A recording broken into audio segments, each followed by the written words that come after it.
大王，人比亲领不济，有辱大王使命，该死！五货，你来。是。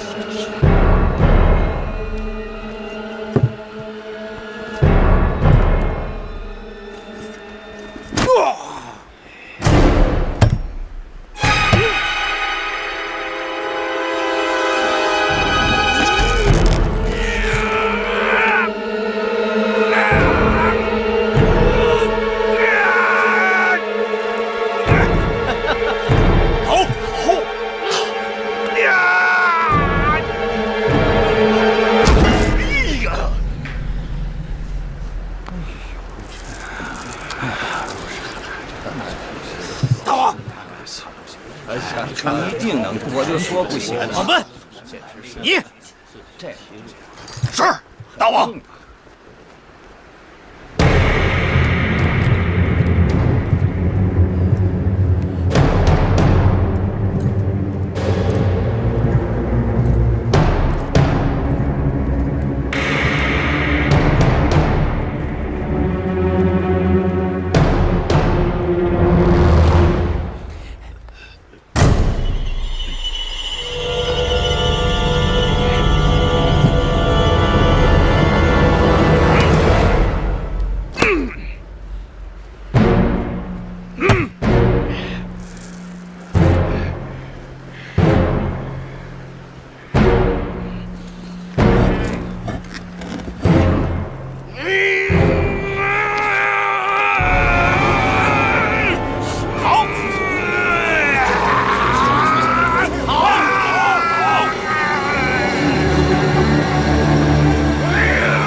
大王，臣尽力了，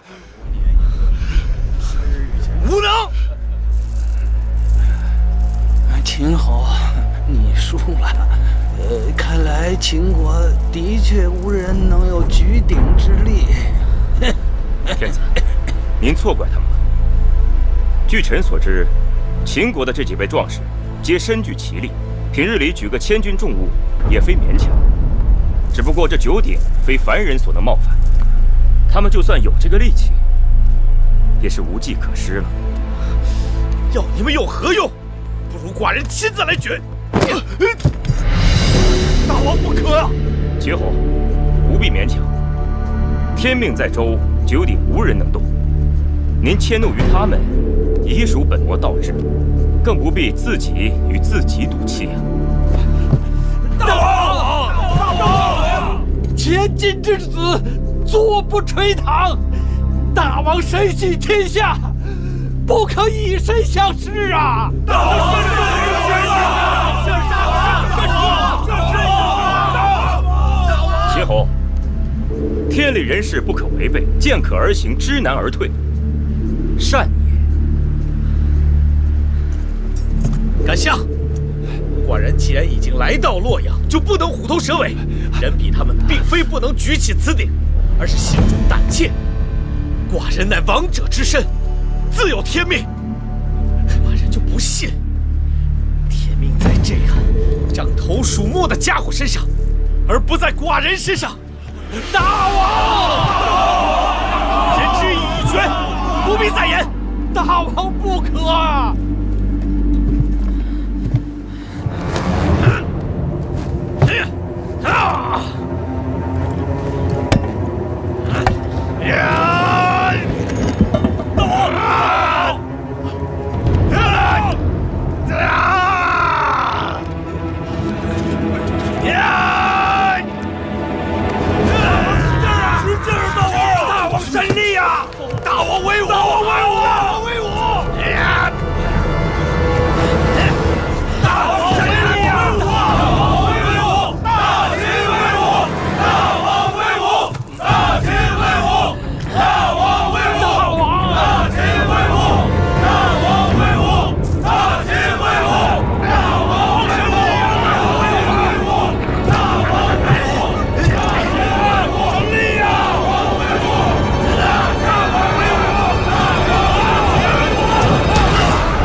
王叔有何事？是大王的消息。大王从洛阳回来了。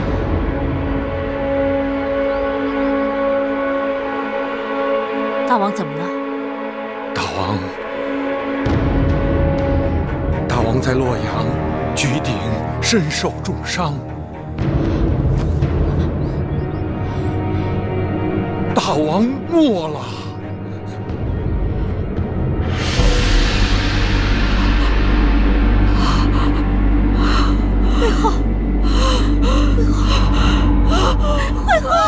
会后，武王英年早逝，壮志未酬，我痛心疾首。武王刚强直理，志在开疆拓土，肆夷兵符，攻夷圣武。若不是武王刚愎自用，不肯纳谏，何来今日英年早逝？诸国都已在暗自窃喜，肆夷宾服、攻夷圣武等美事之词，就不要再提了。公子华，武王尸骨未寒，你为人臣子，应遵本分。身为武王兄长，你可知隐君之过，不可非君之道理。行出于己，名生于人。以大行受大名，细行受细名。光武王一个武字，便知他生前是如何行事了。我只不过是在提醒诸位，该彰善淡恶，为后世界。这大殿上坐着的公子，都是先王的骨血。难道只有公子华能说会道？别的公子就无话可说了吗？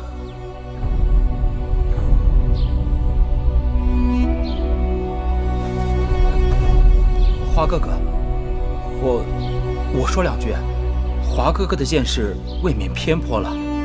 那武字也有危强敌得、克定祸乱之意，明明是夸智多穷之物。创帝，不用遮遮掩掩。公子华，你太过分了。就算武王有所不是，但他仍是你的兄弟，是我大秦的先王。更何况这朝堂之上，皆是我秦国重臣。有你这样说话的吗？你是何人啊？哦，原来是小小属侯，一无公标青史，二无积德累善，你算老几啊？你再说一遍！再说一遍又如何？哎，今日请诸位公子在朝堂议事，是为了社稷国本，不可意气用事，因小失大。好了，你们都是兄弟，不要为了小事伤了骨肉情感。这几日暑气重，我亲自酿了一些蜂蜜酒，用冰镇好了，放在大家眼前。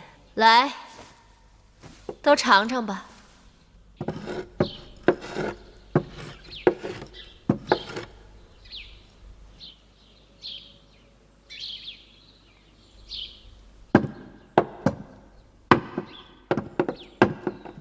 这酒味道如何？会后亲自操劳，自然是好酒。酒不错，就是过于甜腻了些。武王亡故，宗庙不宁，各国都在派兵遣将，对我大秦虎视眈眈。这楚魏之事是当前大事，各公子都有何高见？这些年一直是由会后协理武王掌管朝政，楚魏之事，自然还是会后说了算吧。武王后已有身孕，按规制，王位应传于武王后嗣。难道此事也有异议？武王后有孕，自然是喜从天降。先且不说生男生女，这武王后临产还有大半年的光阴，王位不可空缺。我看不如先将王位定下来，待武王后产下王儿，再将王位传给武王后嗣。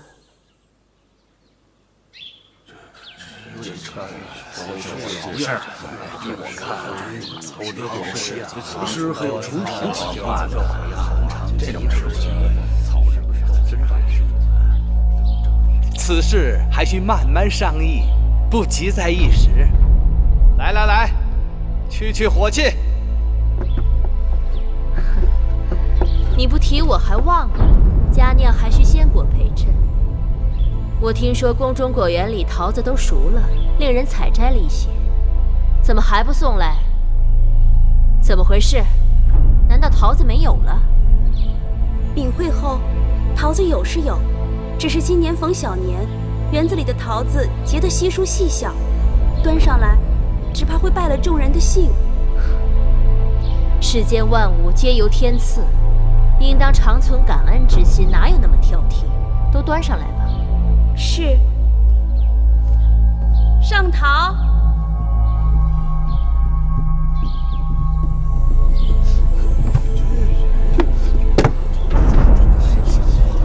太小了，这么小的形状，这果子看着是小了一些。哎呦，你看这大，好大的桃子呀！这真是桃中之王啊！这莫非是仙桃不可？快端上来给我瞧瞧。是。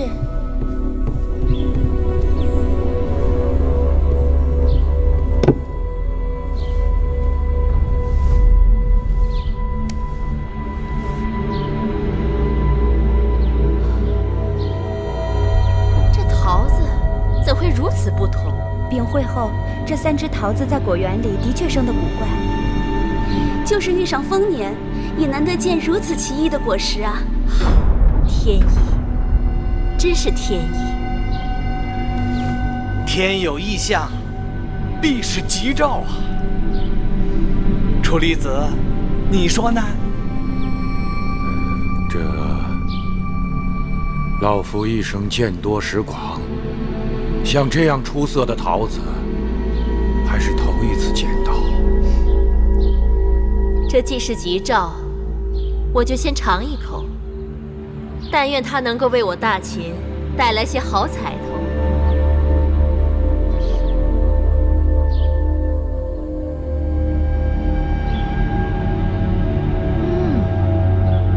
果然是仙桃，芳香四溢，甘甜可口。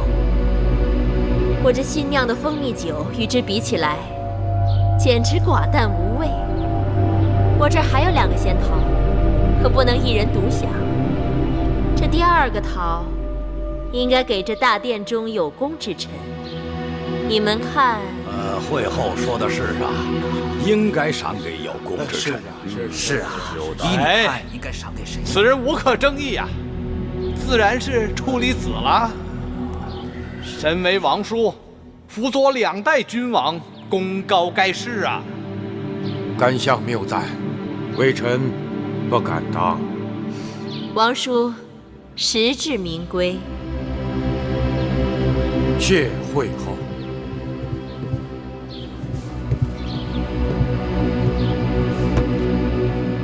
国有国运，照理说，这第3个桃应该留给秦国的新国君。只是眼下王位未定，我也不知道这桃应该赐给何人。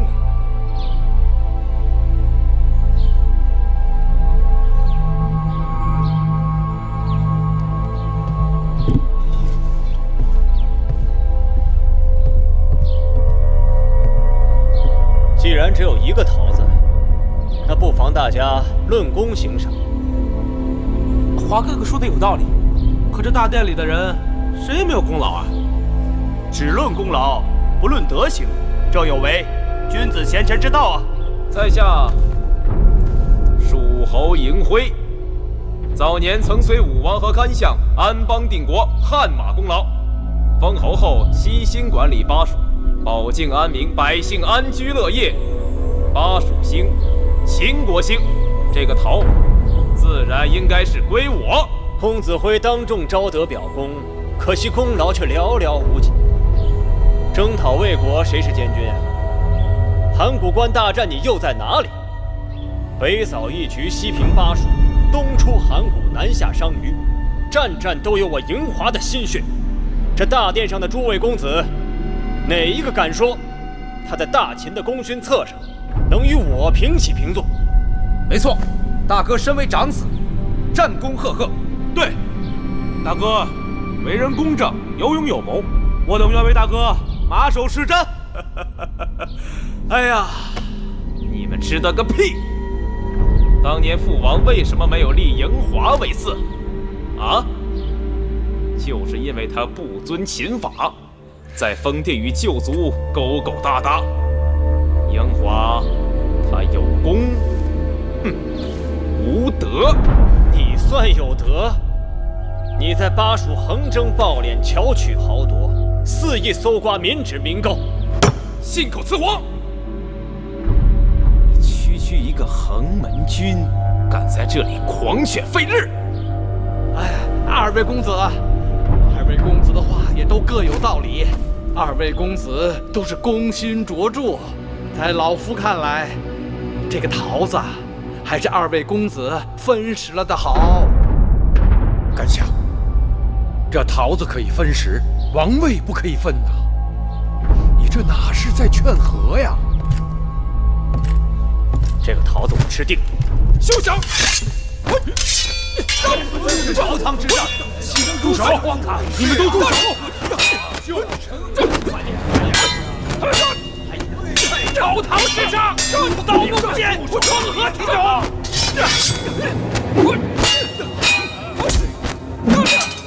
来人，把他们都给我拿下！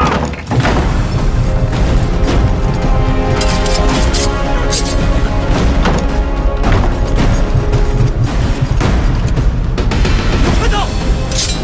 快叫咱们的人上来！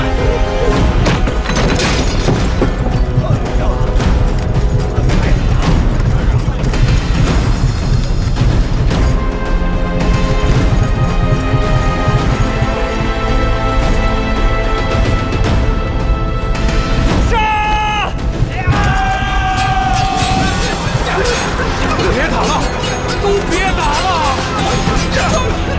外面的人是哪来的？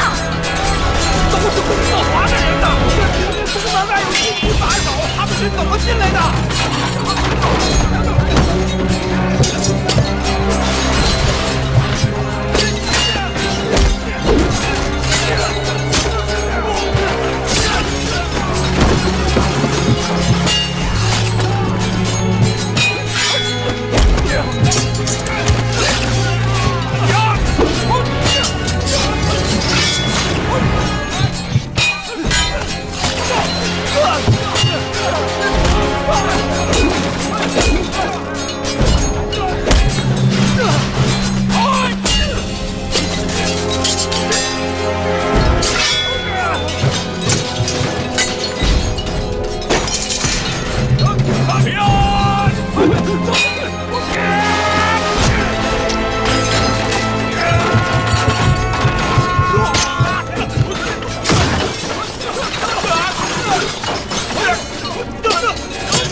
朝堂之上，竟然行凶杀人！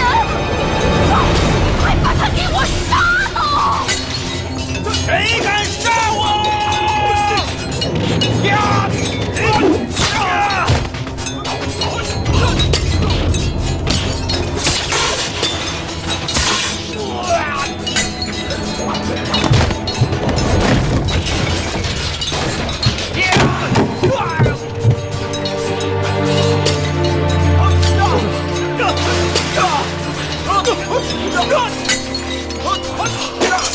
大秦这就算完了，完了！大秦这就算完了！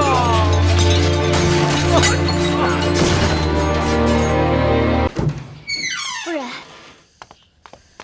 雍大人来了。拜见夫人。雍大人，快请起。夫人。大王驾崩，臣奉命迎公子继归国，商议立新君之事。你是奉何人之命而来？臣乃奉嬴夫人之命。嬴夫人？是，还有朝中许多重臣，都期盼着公子继与夫人回国。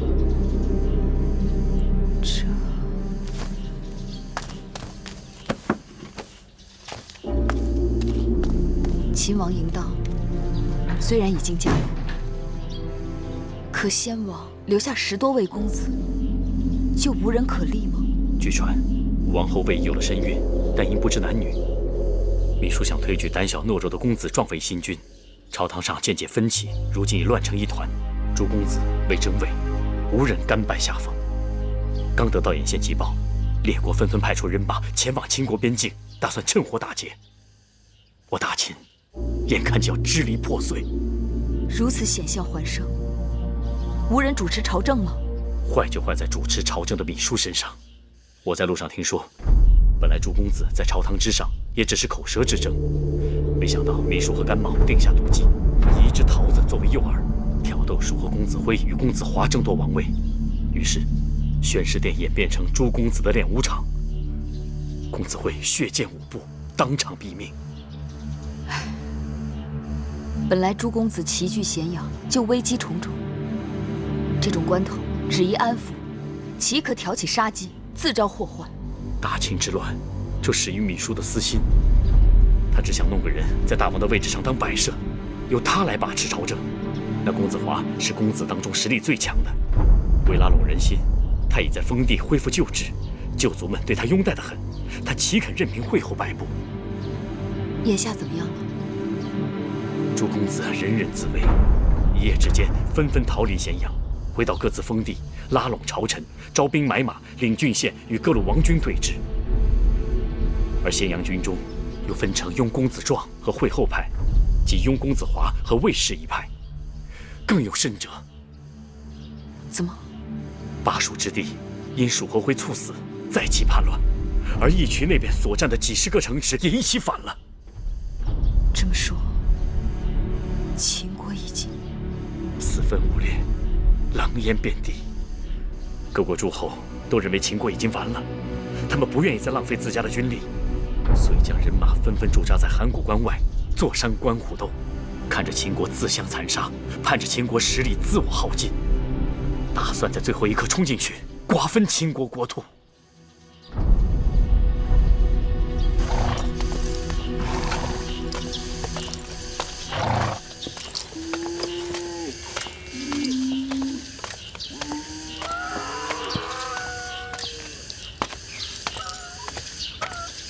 黄公子，这些都是什么人？雍瑞雍大人来了。雍大人来了，他来做什么？既然魏仪有孕，父子相继，也算是正理。芈姝执意不肯，大约是怕魏仪之子被立为大王后，魏仪成为母后，而他只能成为祖母，大权旁落。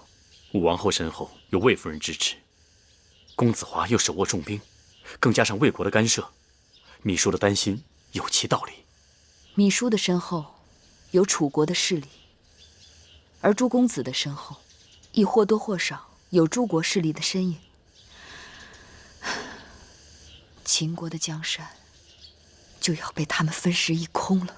夫人，大秦朝不虑夕，全凭夫人和公子出手力挽狂澜。此话怎讲？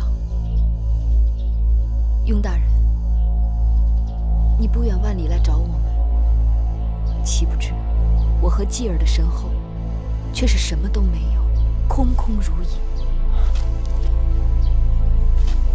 夫人或许不知，先王临终前曾有一道遗诏托付给嬴夫人，说若来日国中诸公子争位，当立公子继为王。你说什么？夫人，难道猜疑雍瑞的话有伪？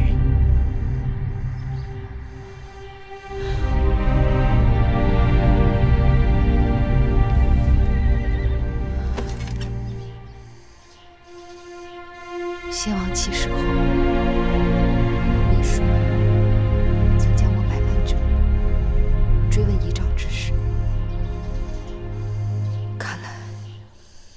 是真的了。夫人，先王既有遗诏，又主意于夫人与公子季，大厦将倾，夫人理应承担重任。雍大人诧异，秦国已经危如累卵，你等怎可把这擎天之任推卸到这妇孺之辈身上？这不是让他们文力负山吗？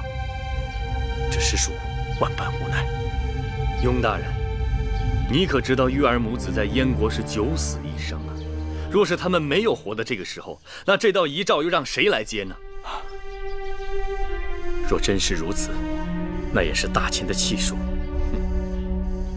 自从秦王嬴荡继位，早已埋下了祸根。大秦的气数要尽了，不该再拿他们母子的性命去殉葬了。皇公子误会我等之意了。你等之意，只是计较秦国的得失，根本没有为他们母子真正做打算。公子对夫人情深意重，可雍瑞也非暗室七星之人，怎么可能看着夫人白白去送死呢？好，既然你等在为他们做打算，那就说说你们的打算。玉儿母子一无兵马，二无封地钱粮，就算是有这道遗诏，若是朝中无人奉诏，那也是无用啊。朝中臣子都是先王亲自选拔，对先王忠心耿耿，人心趋利。他们对先王忠诚，那是先王可以给予他们荣华富贵。而如今呢，众公子争相拉拢他们，若是手上没有一点足够的筹码和他们交换，谁会真心在意他们母子？楚离子，如今怎么样？楚离子东奔西走，四处调停，心力交瘁，如今已病倒在榻。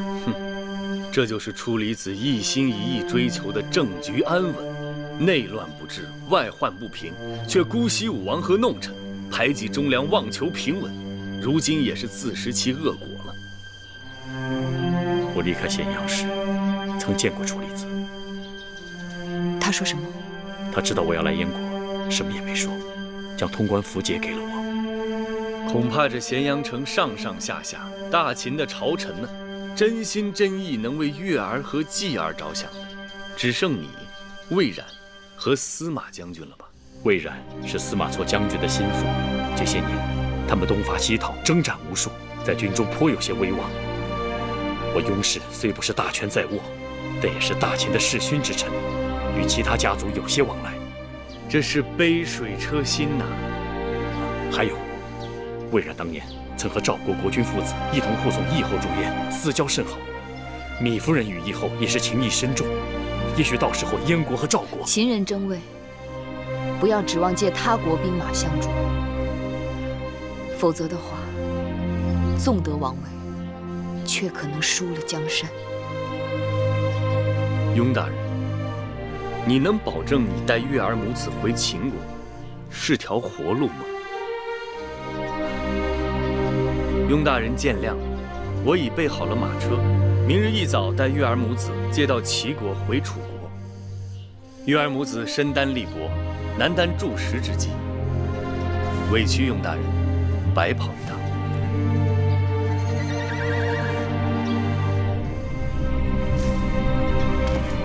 微臣明臣启程反秦，雍瑞深知夫人非一般妇人之见识，苟利国家，不求富贵，还望芈夫人救国救民于水火，携公子季与微臣一同反秦。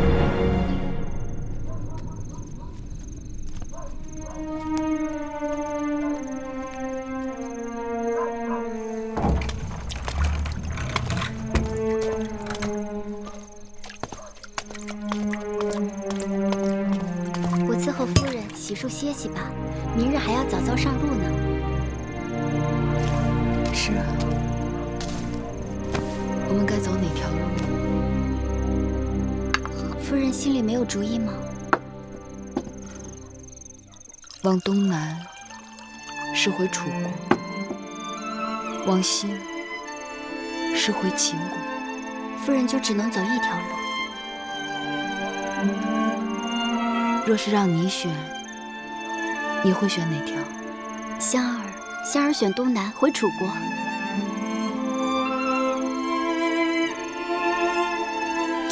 香儿，离家多年，想回家了。树高千丈，叶落归根。夫人不也曾梦回楚国吗？如今又有了黄公子，我们跟着他，可以在楚国安身立命，顺顺当当的抚养公子长大成人。你也这么想？黄公子与夫人情投意合，我们看着心里高兴。继儿睡下了吗？早就睡下了。公子今日在仿写7国不同的文字，看他把这案几弄得乱乱的。你先放那儿吧，我还想再坐一会儿，一会儿我来收拾。你也累了一日了，快去歇息吧。夫人也早些歇息。去。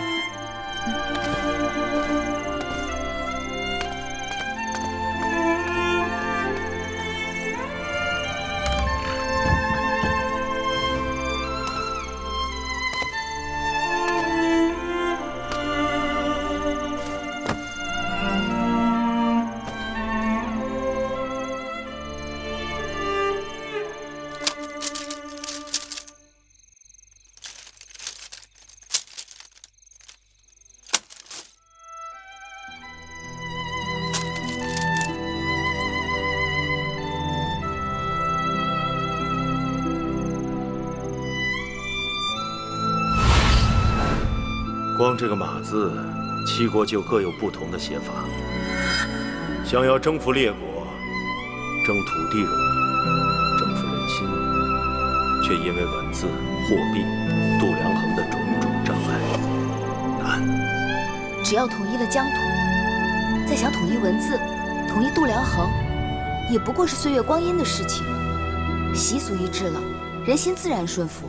这是寡人的志向。愿意陪寡人完成这个抱负，但假若有一日，大秦需要你的扶持，你万万不可以再独自。大王，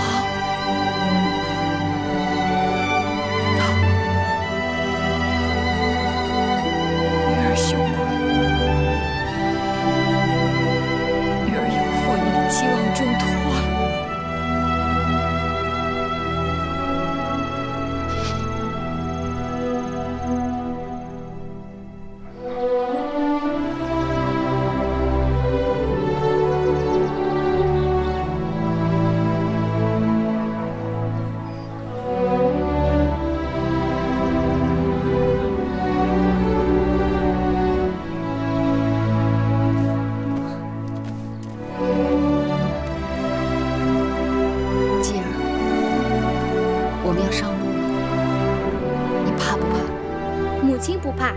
就不怕，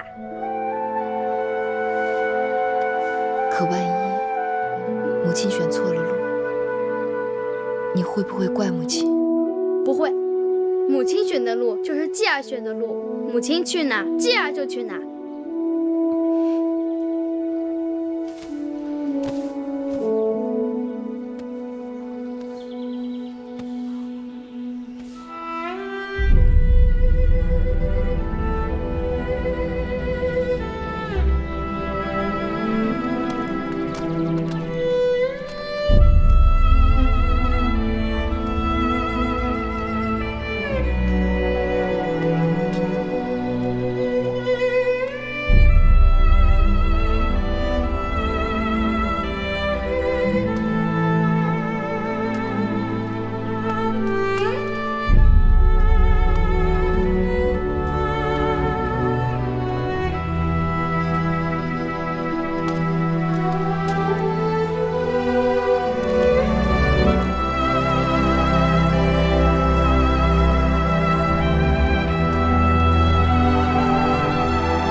月儿，子喜。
这次你亲自把芈月押送进咸阳城，会后定有重赏吧？会后待下人一向慷慨啊！当日我将芈月押至燕国做质子，回到咸阳以后就赐我个郡位，银印清寿，制比2000担。哟，这次嘛，少不了又是个郎中令的爵位，了不起啊！姐姐，你没事吧？我没事。哎，魏将军啊！你将才难得，若有投靠王后之心，在下愿意帮你引荐。有劳杜将军了。不敢当，不敢当，不敢当。在下也是托你们大王的福气，才能有着荣华富贵。义渠君，他先一步进城，安排玉儿如何咬钩，说在宫门口会合。什么？昨日公子壮离开了他的住处，不知所踪。他手下的人说，他收到了一封书信，然后就出门了。谁送的书信？公子壮是未来的秦国大王，出门怎么会没个跟随伺候？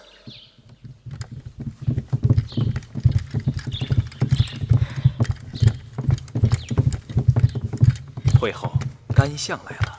会后，免礼。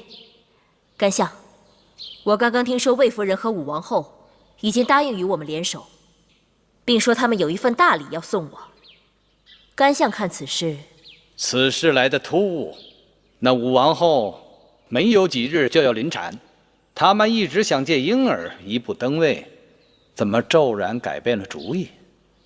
会不会是他们听说芈月在我手里，公子壮登基已成定局，顺水推舟？也有道理。会后擒住了芈月，魏夫人和武王后主动归附，这算得上是双喜临门呐。那个义渠君此刻在何处？啊，在大殿外等候。宣他进殿。慢！会后，想那戎狄野人哪懂一点礼仪规矩，必须调些禁军进殿，以防万一。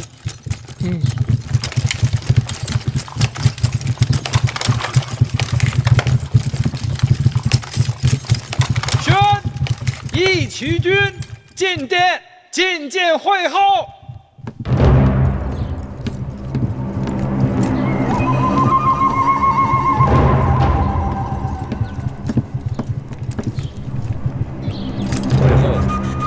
不必多礼。这位是我大秦的干相。义渠君，本王孤陋寡闻啊，只知道大秦的国相是出离子，原来还有位什么干相。久仰义渠君大名，今日一见，果然英雄好汉。本王也久仰会后大名，今日一见，却有些意外。此话怎讲？会后与那芈月本是同胞姐妹，长得也是慈眉善目的，怎么感觉会如此不同啊？那芈月与我是同父异母，从小无人管教，所以与我大相径庭。哦，果然是相由心生，命由己造。义渠君说得好，我已为义渠君准备好了粮食，还有金和绢，就由义渠君带人去王库直接提取。只是这芈月，放心，会后坦诚相待，我义渠当然要言而有信。来人，把人犯带上来。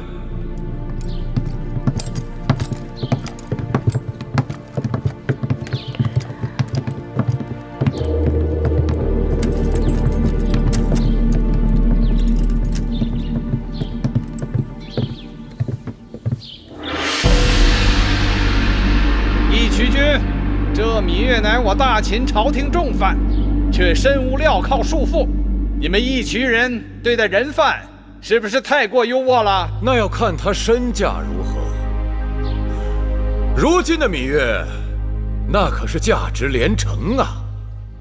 哈哈哈哈哈哈！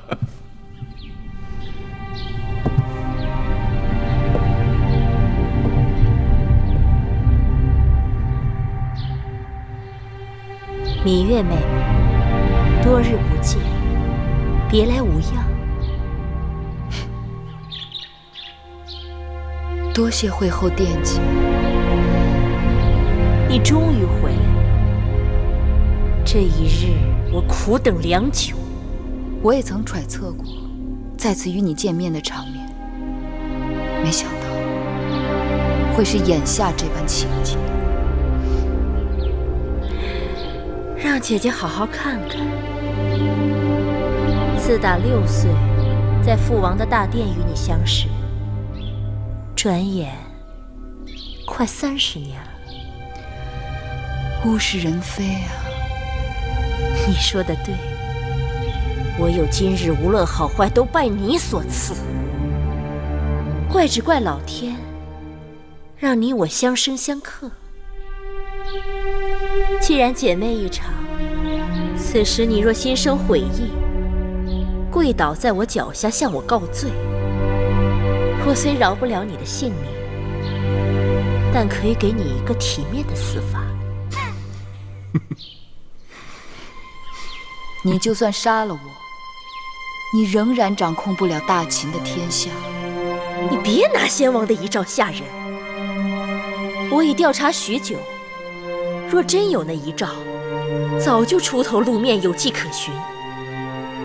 我也曾想过，或许遗诏在你那儿，那就更好了。只要你死了，那遗诏就会跟着你灰飞烟灭，销声匿迹。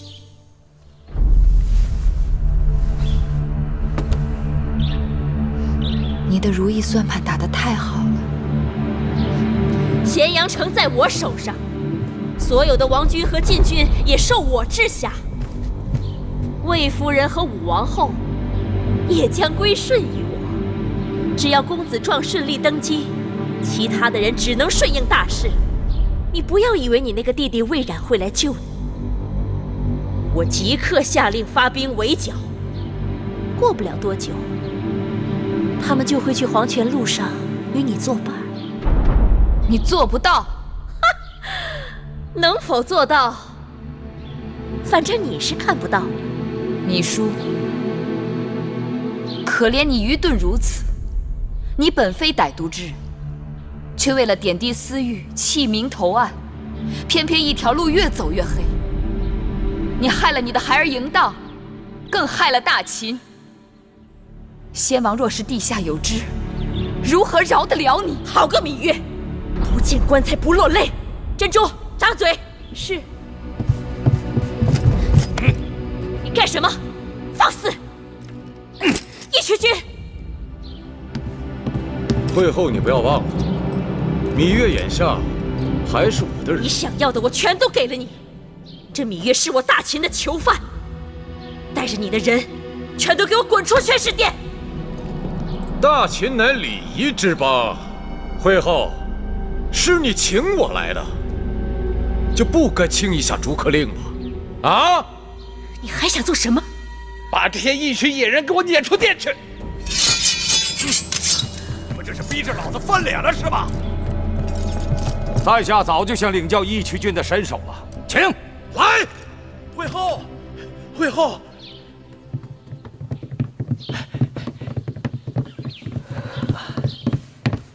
武王后和魏夫人给会后送的大礼到了。他们送的什么？让微臣替会后看看。有劳了。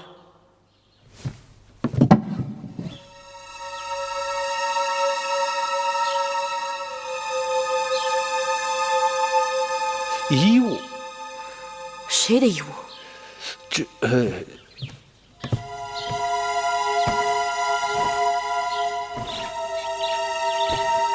是公子壮的。冯家，昨日是谁给公子壮送信的？正是小的。他们把公子壮弄到哪儿去了？小的只是奉武王后之命行事，公子壮出宫之后的事，小的一概不知。好你个冯家，我待你不薄，提升你为患者令，你居然忘恩负义，卖主求荣。会后此言差矣，小的的主子早已是武王后，小的对武王后始终不二。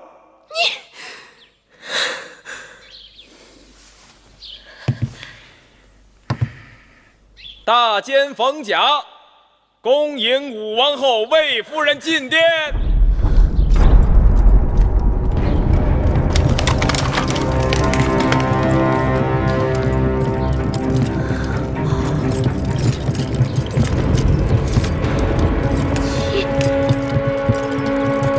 你们这两个犯上作乱的东西，也敢走进宣誓殿？快把这几个贼子拿下！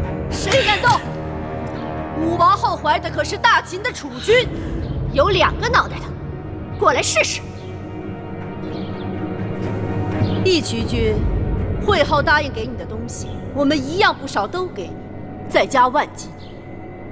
你把芈月交给我们如何？那你先把你的万金抬上大殿再说。我们武王后拥有大秦天下，哪儿在乎这点金银？快来人呐！把芈月用链子锁起来，关进囚笼。放肆！芈月是会后想要的人，岂容你们染指？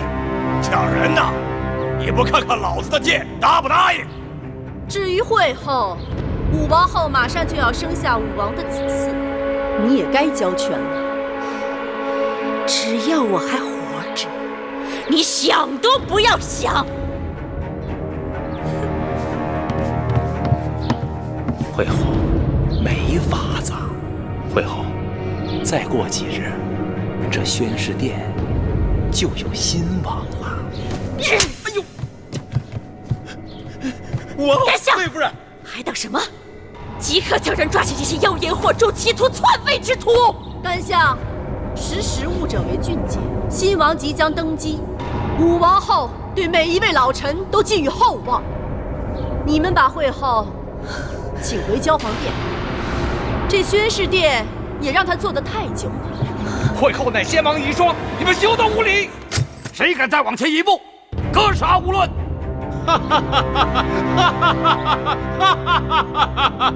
虎卫在，咱们也该动手了。好啊！先将这个阉人给我拿下，他敢冲撞贵人，拔了他的舌头，再关到囚笼里去示众。是。王后、魏夫人，住手！打狗还得看主人呢。哦，这狗还有主人呢。好啊，我倒要看看谁是它的主人。站出来，我连它主人一起打。嘿嘿，滚！王后、魏夫人。好，王后，你区区仗义直言，我定会有所回报。不必了。楚离子，进来吧。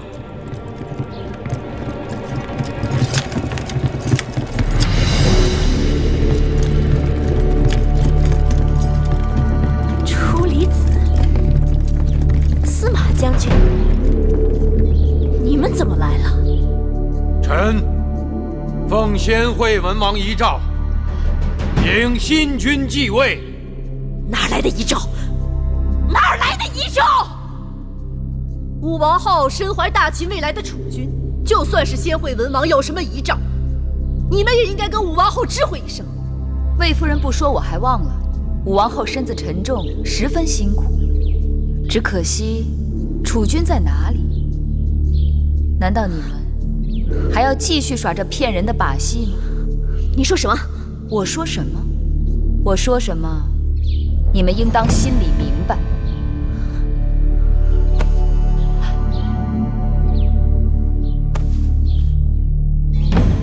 不会，你居然是假孕！好了，你们这些人都给老子闭嘴！王后。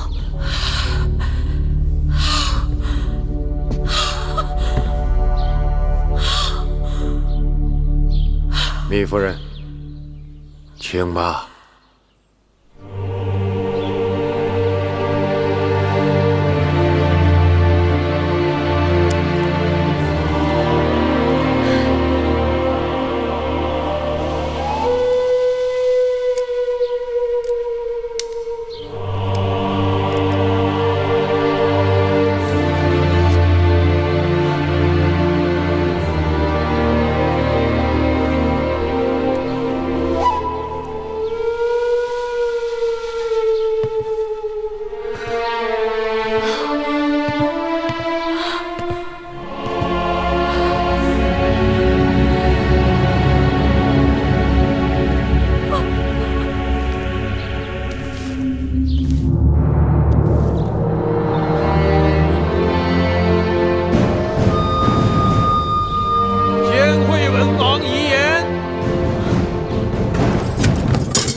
王而迎继，凯替君子，仁爱宽厚，深明大义，特传位于公子迎继。恭迎新王上殿！恭迎新王上殿！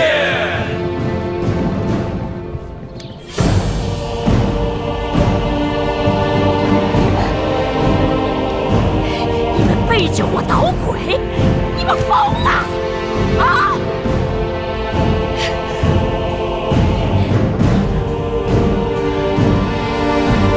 拥戴这么一个黄口小儿，他非嫡非贤非长，为什么？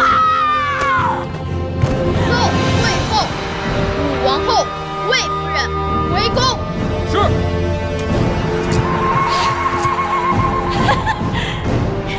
你们都睁眼看看他，他凭什么为王？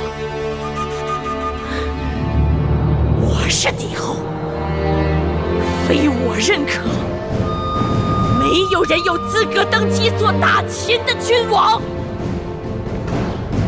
我等受先惠文王遗诏，拥戴公子季继位为王。甘相，你呢？说话呀！会后，大势已去，你还是回交房殿吧。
我是说，今日是第一次上朝，心里好沉重。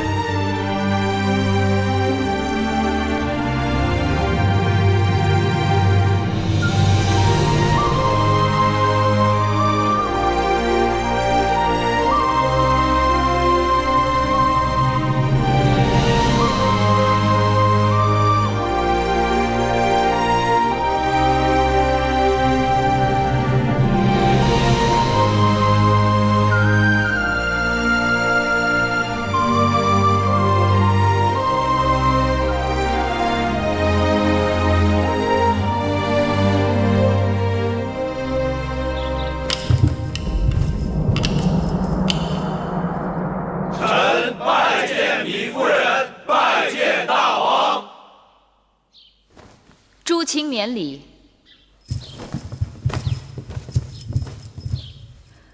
今日议立何事？臣处理集有奏。准。先武王当在洛阳宾天，子贡已经运回咸阳，因朝廷内乱，迟迟未曾落葬。既然武王当的灵柩已经回到咸阳，当葬入王陵。是。会后所言极是。甘相，你说什么？微臣说会后英明。芈月糊涂了。甘相先前一直尊芈姝为惠后，何以又尊我为惠后？芈姝失德，当废尊位。如今大王正位，当尊您为正位，为母后，复先王氏为惠文后。芈月最恨人云亦云。既然惠后之称已被占用，那芈月懒得去争抢，还是免了吧。我们做臣子的，总得给大王之母后一个尊位。尊不尊在心里，不在嘴上。臣以为，芈姝以惠文后身份行令数年，未免混淆，当为芈夫人另拟一尊号。臣赞同雍大人之言。臣也赞同。这雍大夫之言的确有道理，臣也赞同。既如此，不知诸卿拟何尊号？武王以君王之尊而效匹夫之举，因之殒命，令得秦国大乱。此乃芈姝教子无方，有失母德。想当年周武王英年而逝，一下成王年幼，幸得母后王姜辅佐，匡正王道，从而成就周氏江山数百年，至今不灭。周氏三母称太任、太嗣、太姜，臣以为当以太字为尊号，称太后。太者大也，也作太字，而以为形容未尽之意。故以太字为最尊，王之楚为太子，王之母当为太后。臣以为芈姝有失母德，太后当尽母职，代王摄政以匡正王道，行古人未行之新政。故建议自今日起，王之母当不负前王谥号，另行单独称为太后，不知可否？臣以为魏冉将军、雍瑞大夫所言甚是。初离子以为如何？臣但遵王意。既如此，自今日起就尊圣母为太后。寡人年纪尚小，为了大秦王业，当由母后临朝称制，代掌朝政。臣拜见太后，愿效忠太后，凡有所命，誓死相随。臣拜见太后，愿效忠太后，凡有所命，誓死相随。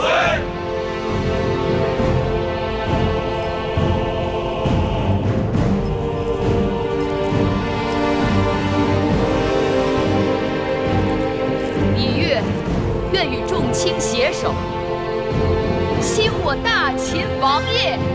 兴我大秦王业，兴我大秦王业。公元前306年，在魏冉和初里吉等人的支持下，秦昭王嬴稷登基。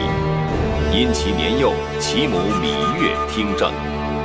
自此开端，中国历史上有了第一个太后。芈月开始了长达41年的执政生涯，史称宣太后。如今那公子既已经登基了，我们忙活了这么久，全是在为他人做嫁衣裳。我们的运气算好的了，不知这芈月是一时顾及不上，还是有别的顾忌，竟然没有即刻追究我们给他下蛊的罪责。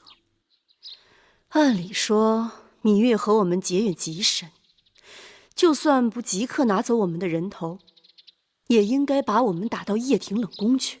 谁料却把你我放在这披香殿，也不知道他是什么打算。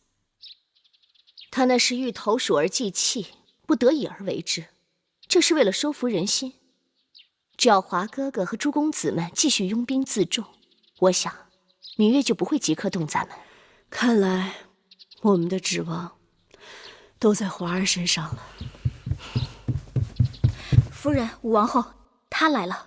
谁来了？惠后芈姝。她来干什么？惠后来了。惠后可是宫里的老人了，莫非连规矩都不懂了？到我这儿横冲直撞的，也不事先通报一声。真是一场大梦。先前武王后怀胎10月，信誓旦旦说是荡儿的骨肉，原来只是儿戏。姑母，惠后当真还惦记着那孩子呢。真是好笑。那这就是你的孙儿。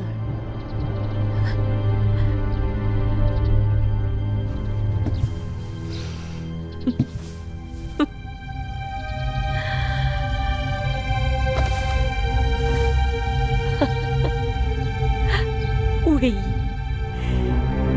这就是你干的好事。好歹当儿是你的夫君。惠后，大王不在了，我跟姑母总得寻条活路吧。身孕也好，假孕也罢，可你们不能去害公子壮。我们哪里有害公子壮？我们只是派人把他送到华儿那儿去了。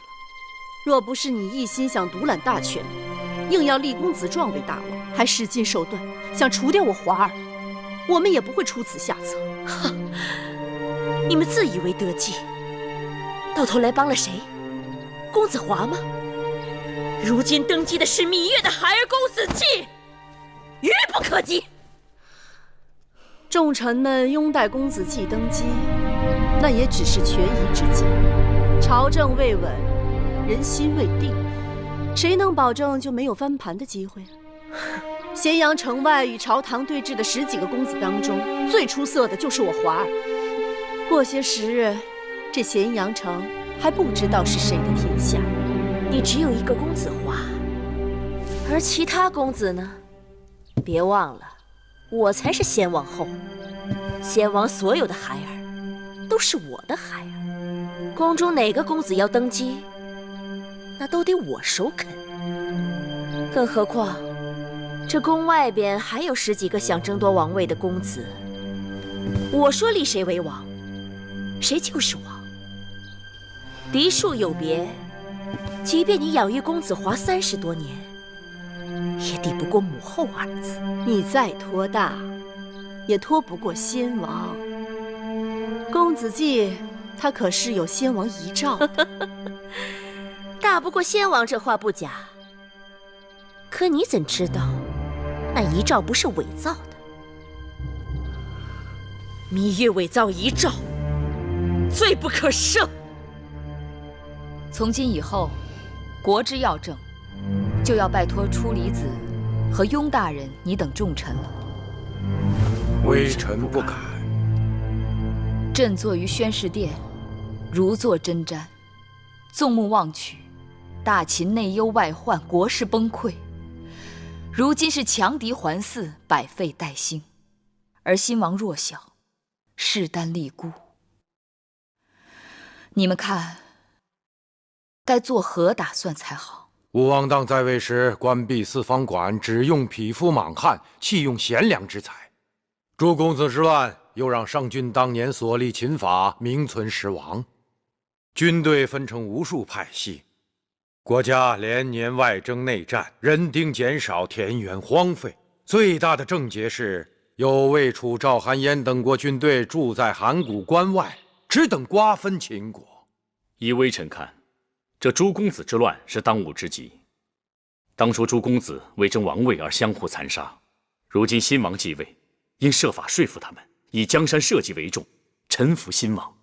函谷关外军情危急，诸国皆通报要向我大秦派出使者，说是入咸阳朝贺，实则心怀恶意，想与我大秦讨价还价。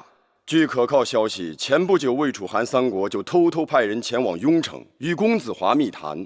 有诸国在公子们的后面煽风点火，想让造反的公子们偃旗息鼓，只怕得大费周折。列国本打算让我们秦人一味自相残杀下去，然后不费吹灰之力便可瓜分秦国。但如今新王继位，他们的如意算盘落空，自然是要赤膊上阵。如此看来，这内忧外患彼此息息相关。可眼下秦国的确是千疮百孔，重伤垂危。我不能再让他经受风雨和战争。秦国渴望休养生息，可列国却不肯给我们这样的机会。如此看来，先对付这5国强敌，那便是重中之重。驱散了函谷关外的虎狼，我们便可腾出手来对付内乱。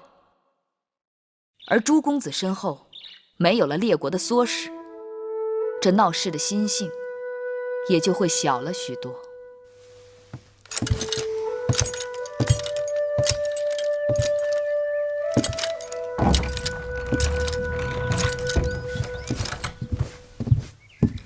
月儿，哎呀，你可回来了！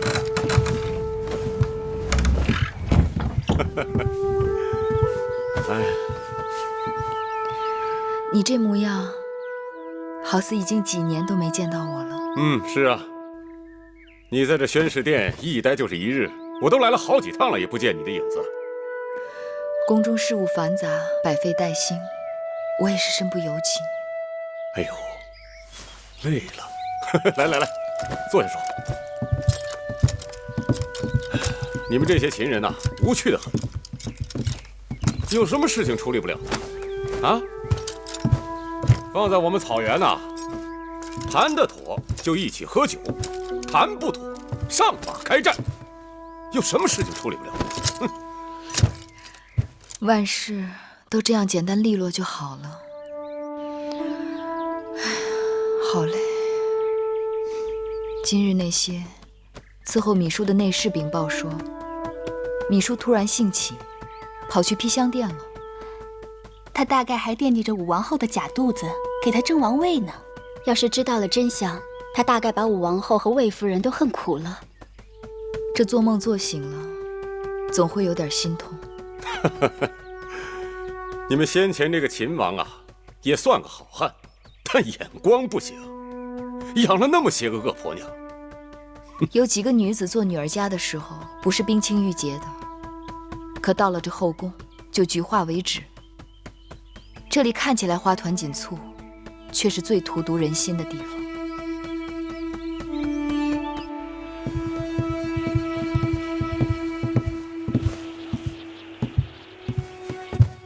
天寒地冻，膳房特地给惠后熬了些肉羹，望惠后保重身子，辛苦姑姑了。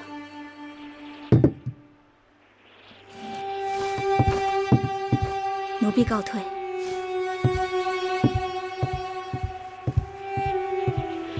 惠后，既然做了，那就吃点吧。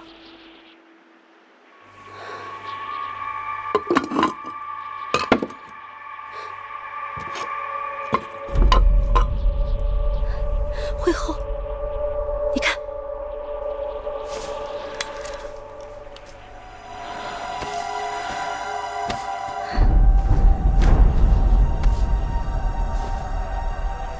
哼，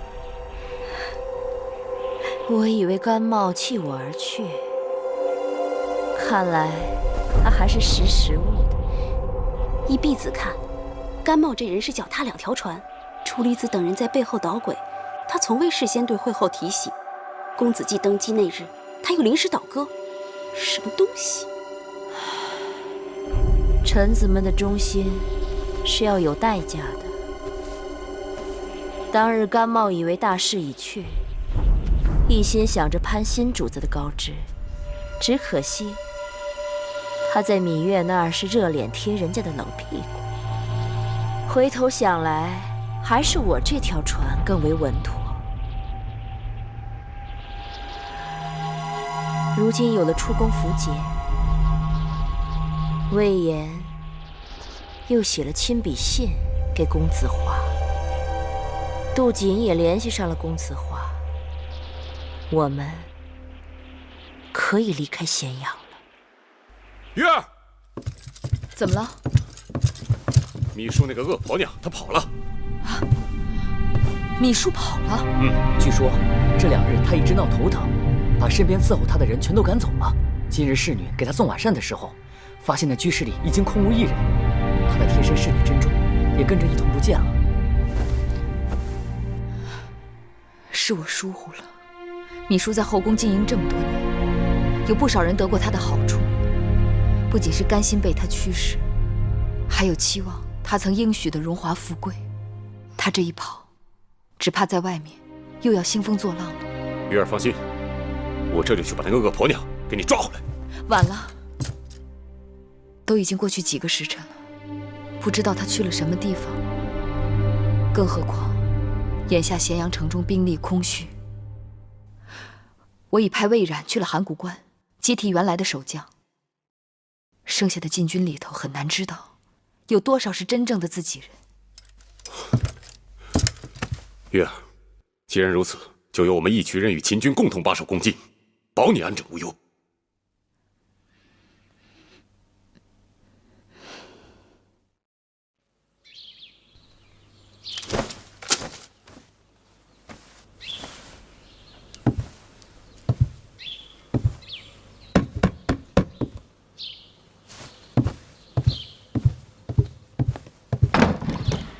是你？干相可是心浮气躁了。您怎么来了？你不知道朝廷正满咸阳在抓你吗？哦，对了，惠后眼下如何？放心，此刻惠后正在雍城公子华的驻地里安然无恙。正是惠后叫我来给干相问安的。公子华与惠后总算联手了。世间没有永久的对手，也没有永久的朋友。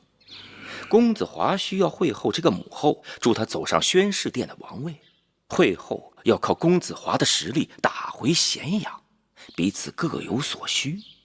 当然，那个芈八子也不是个容易对付的敌手。今后芈八子这个称呼不能再提了。是啊，如今要叫太后。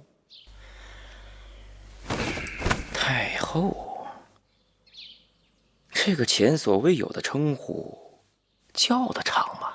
都将军，此言何意呀？芈月当了太后，重用处理吉雍瑞、司马错等人，冷落干相等一干旧臣，干相不会没有怨怼之心吧？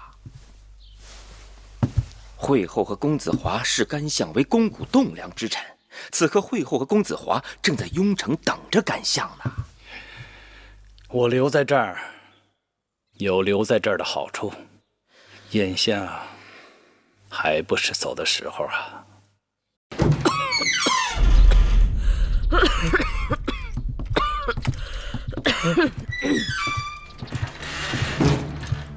拜见母后。拜见母后。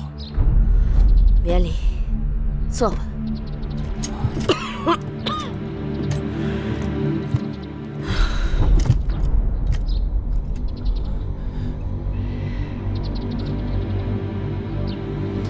母后已经赐座，我还是不做了吧。叫你做你就做。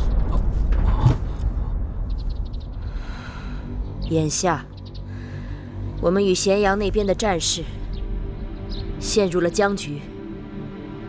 我找你们来，就是想看看你等有何高见。当日父王杀商鞅而不废新法，而今在朝中支持芈月的那些人，有很多都是在新法实施以后而得以提拔的重臣。新法废除旧的世卿世禄，以军功大小定王族身份之高低。那些没有军功的宗室儿女转眼落魄，对此，甘茂等旧臣和宗室旧族早已耿耿于怀。假如我们宣布在秦国废新法，而恢复旧制，如此可以得到各郡县原来封地爵位被削了的旧族支持，亦可打击在朝中拥立芈月的那些臣子们。兄长，高瞻远瞩。高瞻远瞩。好，那就照王二说的办。当日，我已在自己的封地恢复了旧制，深得旧族人心。若真在全国恢复旧制，倒真是可以享者云集。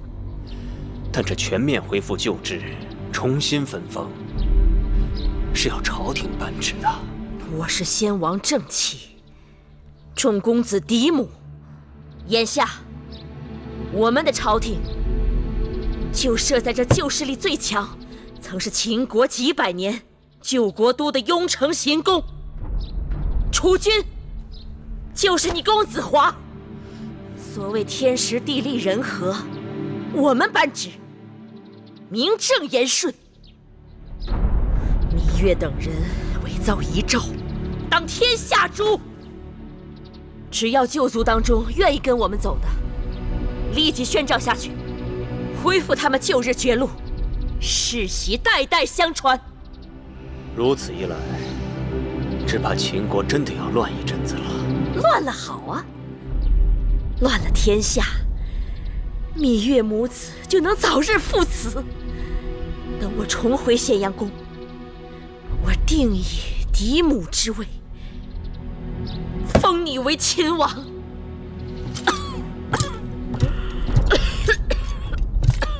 多谢母后。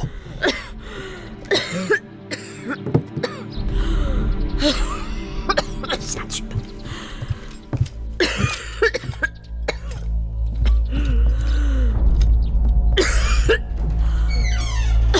会后，您当真要助公子华为王？自然当真。你看那没出息的公子壮，这才到公子华身边被调教几日，就一副心甘情愿做应声虫的样子，真是枉我当日想立他为大王，看走了眼。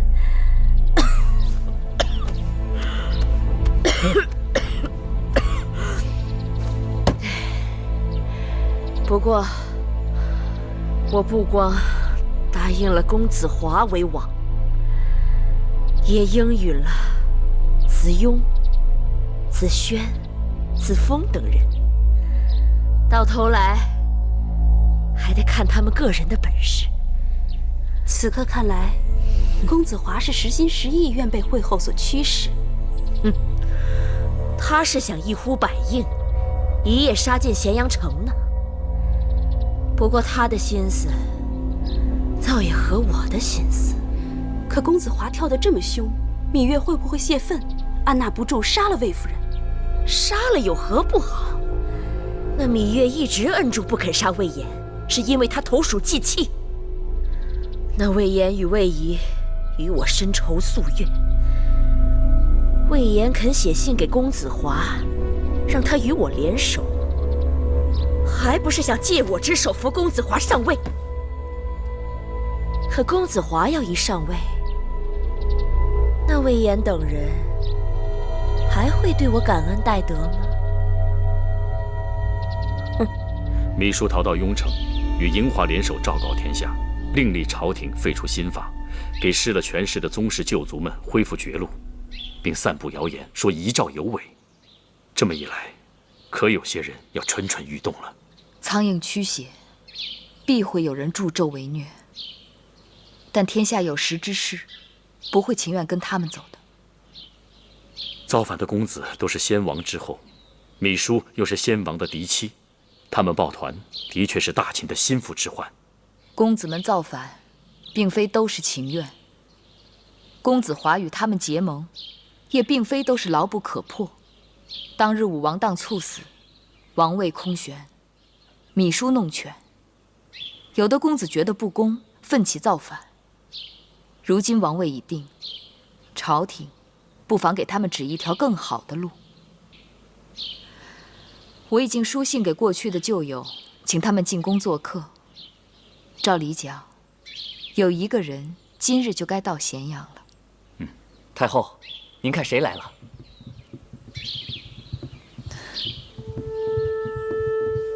臣妾魏唐氏拜见太后。两位姐姐折煞我了，快请起。谢太后。姐姐们坐。仙儿、慧儿，快去烹茶。是。坐。太后，二位夫人许久未见，当好好叙叙旧。雍瑞就不打扰了，告退。只听说姐姐们答应回来，没想到这般快就到了。与太后几年未见，实在想得很。姐姐这几年住在公子池那边逍遥自在，远离咸阳的是非，能把姐姐请回来，真是不易。池儿虽孝顺，可我在那边整日也是闲暇无事，实在烦闷。正巧太后邀我回宫，恭敬不如从命。两位姐姐待我一贯真诚，能来看我，着实让我高兴。先王过世时，木心被芈姝手下所害，亏得唐夫人冒险救下，请太医疗伤。木心还一直未谢过姐姐呢。唐夫人，小的木心，多谢夫人救命之恩。快快请起。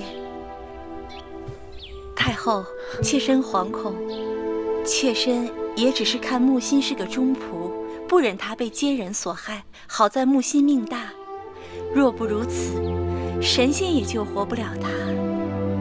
说起来实在惭愧，对比堂姐姐，我就差了许多。妾身从不敢冒险得罪谁，只能暗地里做些小事，透个消息，行个方便，只盼着若是在我失势落魄时，别人能看在我素日善心待人的份上，不作践我便罢了。魏姐姐何必客气？宫中的明白人不多，魏姐姐却是其中的一个。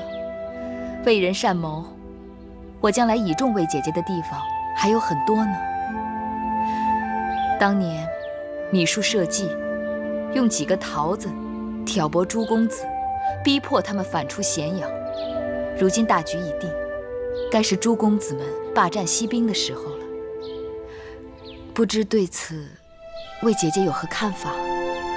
秦国内乱，民不聊生，池儿早就有按兵肃甲之心，只是不知如何取得朝廷信任。公子池明理，又是出了名的孝子，一贯听从姐姐劝告。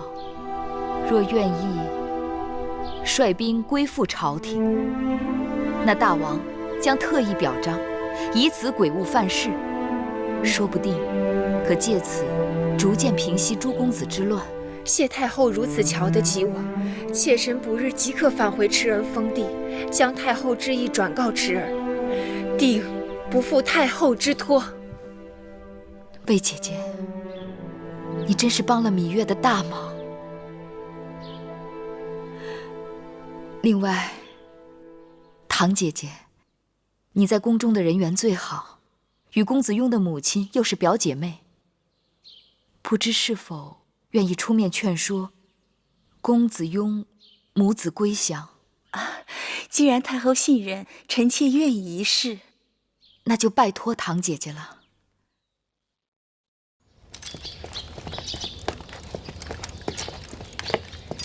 先进报。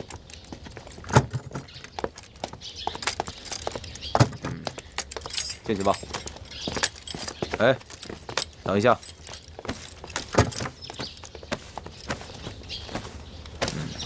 先进报。岂有此理！简直是闻所未闻。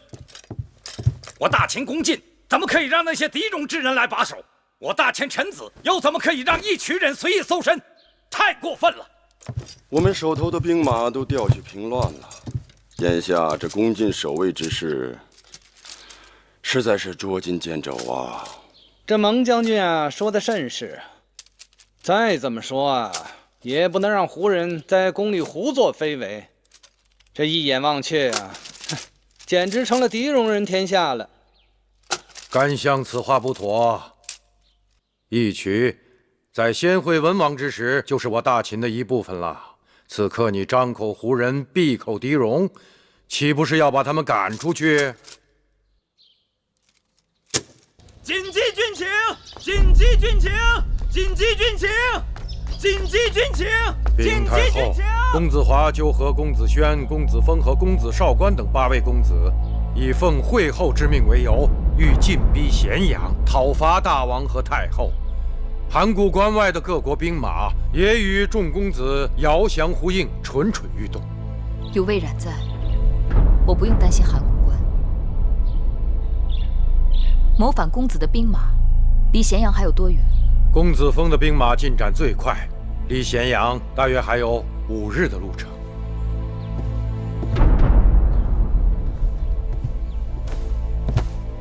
诸位爱卿，你们看该如何应对？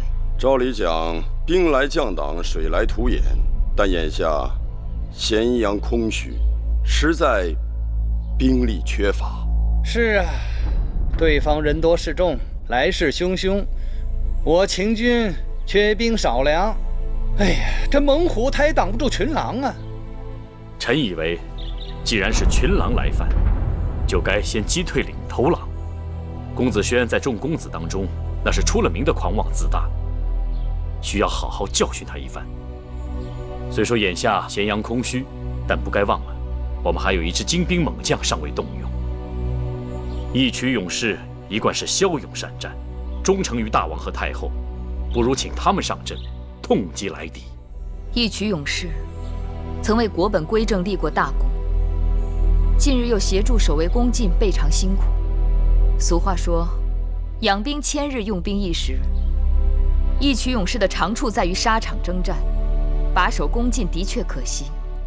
义渠君，此番你若能战胜强敌，我后方自然无忧。太后放心，义渠人定不辱没使命。白将军，朕派你为义渠先锋，协助义渠军作战。记住，一定要打疼他们。臣白起领旨。那函谷关的各国联军该怎么办？天下熙熙，皆为利来；天下攘攘，皆为利往。诸国的兵马，无非是为了利益而来。诸公子身后都有各国的势力，谋反公子能够给他们的，我们也能够给他们。可惜张仪死了，秦国再也没有像张仪那样的辩才无双之人了。那太后的意思是？待我请各国使臣前来咸阳议政。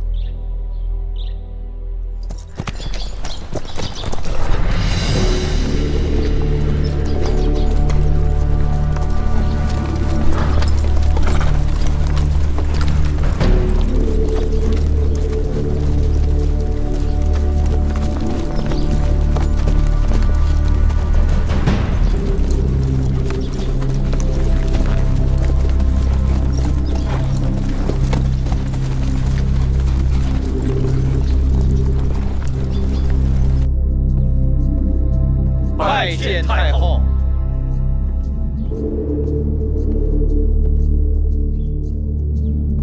五国使臣已经进宫，既然他们对我秦国各有企图，只怕没有一个是好打发的。如何应对？诸卿可有高见？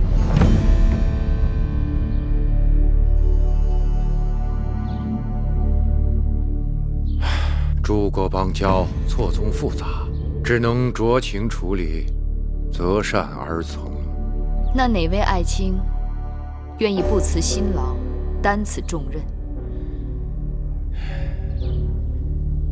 与列国使臣交涉，这少一句，哎呀，就是丧权辱国；这多一句，就是惹祸，挑起事端，兵连祸结呀。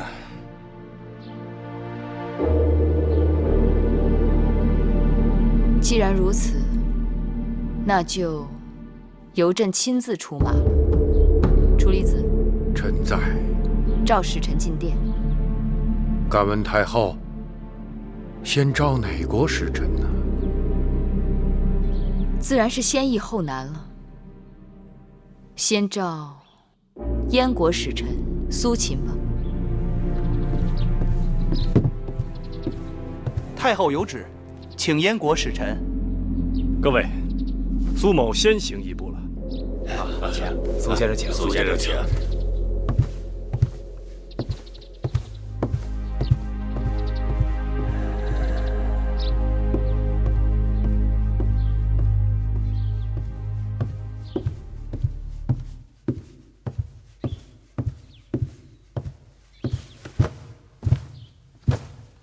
燕国使臣苏秦拜见太后。苏相不必多礼，请起。赐座。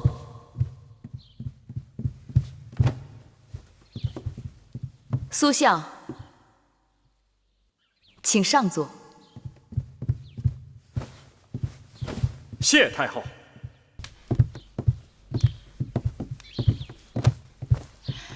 议后可好？议后日夜牵挂母国，牵挂太后。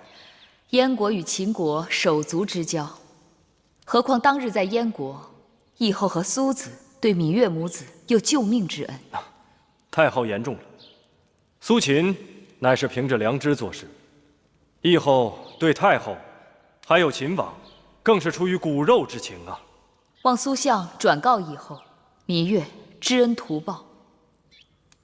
多年来，秦国与燕国一直交好，因子之之乱，燕王与齐国结下血仇，我有心助燕王一臂之力。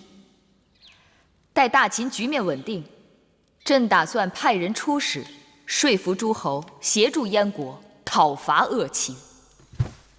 谢太后。多年来，齐国一直对燕国怀有吞并之心。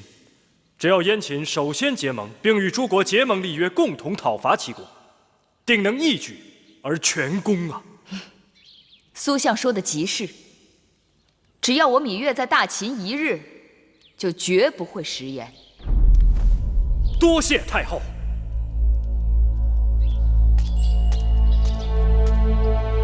太后有旨，请楚国使臣。哦，哎呦，苏相，晋大夫，这是秦国太后写于我国议后的信。苏相，是要撤兵了吗？议后挂心芈夫人公子季的周全，让苏秦率部函谷关外候命。如今公子季已经成了秦王，芈夫人成了太后，苏秦自当回朝消灭。告辞了。不送不送。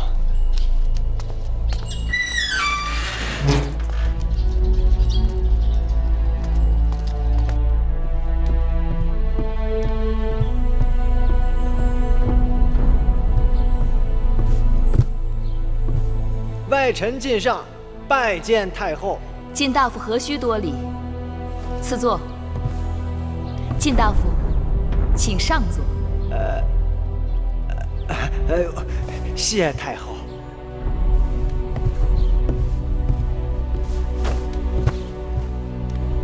微臣得知大秦新王继位，太后摄政，真是喜出望外，喜出望外呀！太后原是我楚国公主，所以但有所命，我大楚必当全力以赴相助太后。我虽登大位，但内忧外患日夜不宁。如今见到了娘家人的面，得到了母国的承诺，我这颗心终于是放下来了。木心是。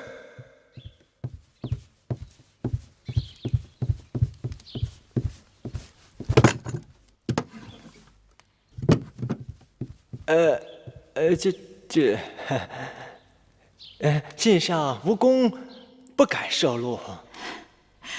这是芈月对娘家人的一点心意。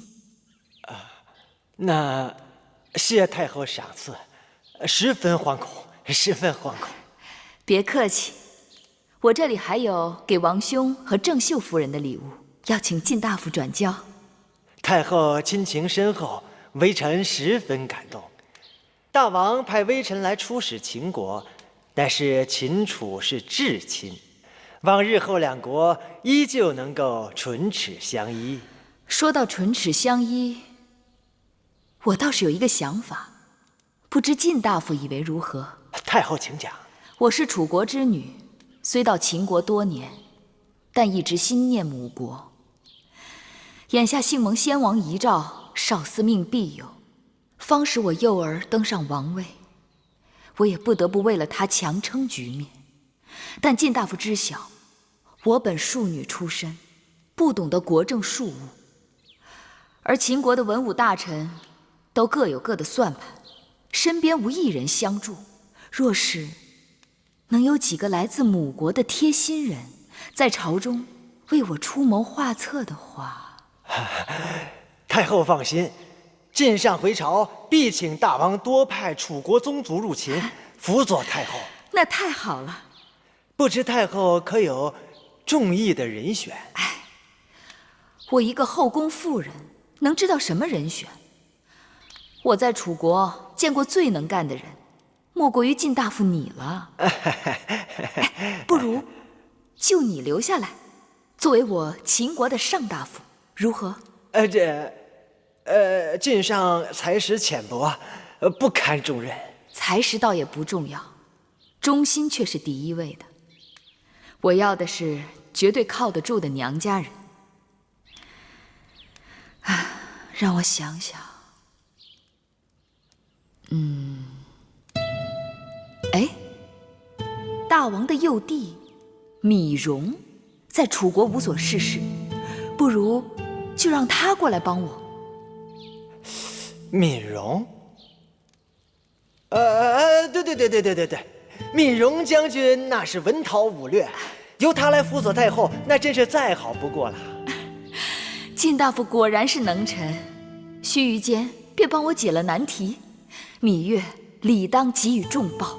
太后情义深重，让微臣突然间有了一个念头，不知太后意下如何？晋大夫请说。自古以来，两国联盟最好不过联姻。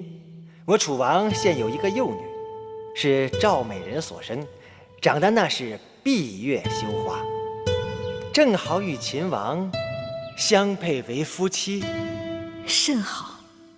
方才我还在想，先会文王遗下一位小公主，我意欲嫁给楚国公子。妙，真妙，两个亲事一块办，亲上加亲。那秦公主许配给太子恒如何？太后，如今太子恒不得大王欢心，南后郑袖有意让公子兰成为储君。如果太后把秦国公主许配给公子兰，那南后郑袖必定投桃报李，感恩太后。那如此，秦楚两国患而宾开，一切就有劳晋大夫了。哎呀，怎么，晋大夫有难言之隐？太后啊，此次楚国劳师远行，虽然太后有礼物赠予大王与夫人，可是对手下那些将士们总得有个交代呀。况且我临行之前，老令尹有话在先，不得上庸城，不许办事。所以，太后，您看，这容易。秦楚两国若能结亲，那就让上庸城作为我秦国公主的嫁妆，陪送于楚国，如何？太后英明。太后放心，您交代的事儿，微臣一定办好。那告辞了。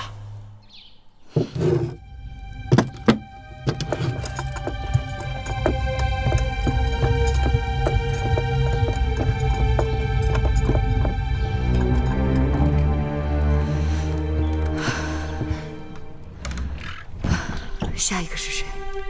是韩国使臣张翠。当年武王道为了打通去洛阳的路，曾攻占了韩国的5岁邑。秦国与韩国的仇，说大不大，说小不小。眼下这韩国也是不太容易被打发的。去拿5岁的地图来。是。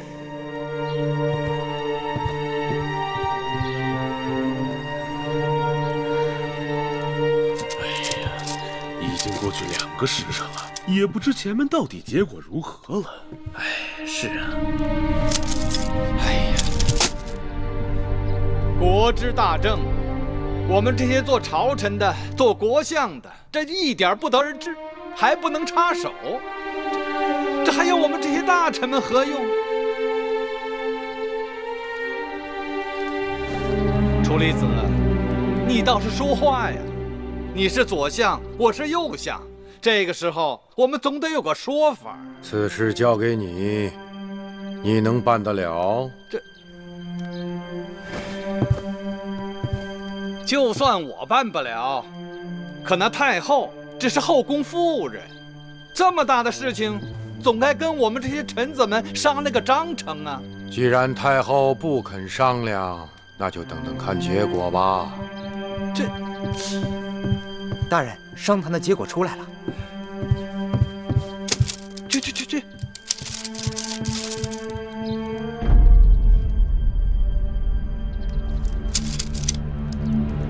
不好了！竟然会是这样！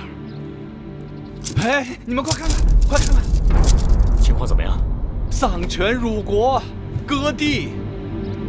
这太后要把上庸割给楚国，5岁之地割给韩国。这魏国要拿走5个城池，还要赔偿赵国和燕国金帛。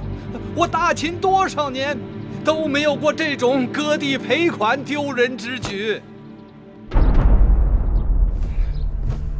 司马将军，你是上将军，你该说话。孝公的时候，我们割让城池给别人；到先惠文王的时候，是别人割让城池给我们。列国之际间，强弱易位，城池转来倒去。干相，你如此渊博之人，是没见过，还是没听过？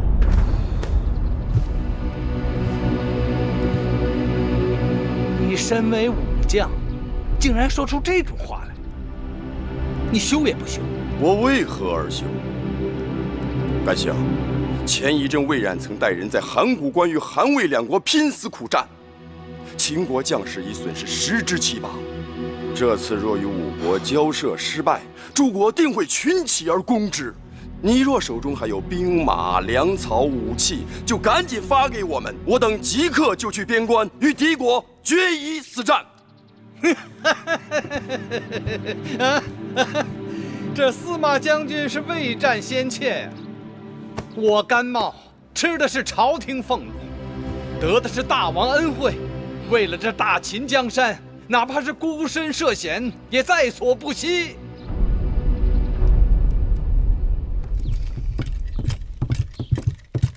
姐姐，我知道，你下了朝会来找我。姐姐，今日诸臣在朝中众说纷纭，莫衷一是，倒也在意料之中。可是，小冉，你不知姐姐坐在宣誓殿，面对各国使臣承诺割地赔款，有多无奈。那每一寸土地，都是先王的心血。壮士割腕是为了保住大秦江山。可小冉不明白姐姐为何对晋上那种卑鄙小人还处处迁就，听由他指手画脚，竟然应下与楚国的联姻。你还记不记得老子上说过的一句话：将欲夺之，必固与之；将欲灭之，必先学之。姐姐的意思啊？5国打上门来，楚国是领头之人，群狼环伺，晋上便是那恶狼群中最贪婪的一只狼。群狼不好对付，但独狼并不可怕。只要把篮子里的肉扔给他们，待他们散去了，我再一个一个好好收拾他们。更何况，眼下楚国情形特别不同，米荣在他们手中，我时时感到要被要挟，一定要先稳住他们，争取早日让荣帝归来。小冉目光短浅，误会姐姐了。姐姐倒不怕自己人误会，怕的是有些人要趁机蠢蠢欲动，挑起事端。姐姐放心，有小冉在，绝不会让那些人兴妖作怪。得让人看紧那个甘茂，他最近四处奔走，忙得很。另外，我还有些担心处离子。既然5国已经派了使者来跟秦国谈条件，不知芈月会把我们当何种筹码来跟魏国交涉？这芈月虽然诡计多端，但父王派来了公子无忌。这公子无忌可是魏国第一贤才，我相信他一定会想出一个万全之策来解救姑母和仪儿的。芈叔已经拿着我的书信去了雍城，他若真肯立华儿为王，华儿也定能帮他返回咸阳宫。华儿是我们的赌注，也是魏国的赌注，因为华儿那公子无忌不会将我们弃之不顾的。夫人，怎么样？见到公子无忌了？见到了。我告诉他，夫人和武王后都日日思念母国和魏王。公子无忌回答我，魏王也十分思念夫人和武王后呢。还说什么了？当时人多眼杂的，也没能与公子多说话。好，他能知道我们的心思就好了。托姑母的福，说不定我们即刻就有出头之日了呢。太后到。他怎么亲自来了？照照镜子，就算她当了太后，气度上也不能输给她。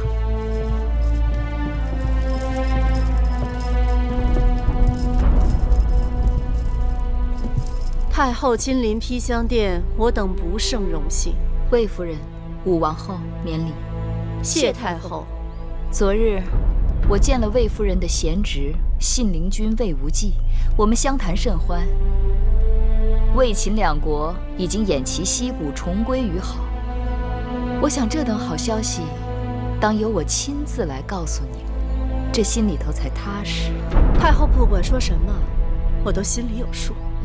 那就最好。魏国拿走秦国5座城池，公子无忌向我承诺，即日起从函谷关撤兵，但是却向我提出了另一个条件，他希望能够奉迎武王后回国。还有呢？还有何事？那我呢？我该如何？公子无忌一个字都没有提及你，我自然没有什么好说的。这不可能，我王兄不会这样对我的。我这一生为了魏国付出了那么多，我为了魏国失去了先王的宠爱，我让秦国有了一个魏国的王后。为了魏国的利益，我甚至招着我华儿的怨恨，而如今我王兄却对我只字不提。他只要略施援手。我已经答应公子无忌，即日起让你随他一同返回魏国。你还年轻，魏王拿你定有用途。我肯放你走，也是因为你的确是个祸害。有朝一日再被魏王送出去祸害别国，说不定还帮了我们秦国的大忙。好了，我就不多耽搁了，你们也好有时间说说体己话，只怕日后难得再相见了。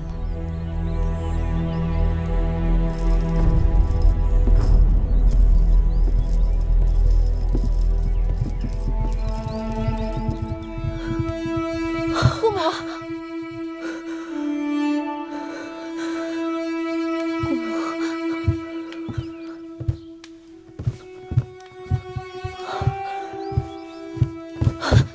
姑母，他们自然不会想起我的。你看，我都老了，都是一个老太婆了。他们接我回去，有什么用呢？你姨儿年轻貌美，接你回去，还可以为了魏国再嫁一回。我又有什么用呢？唉，我早该想到。什么娘家人，什么母国，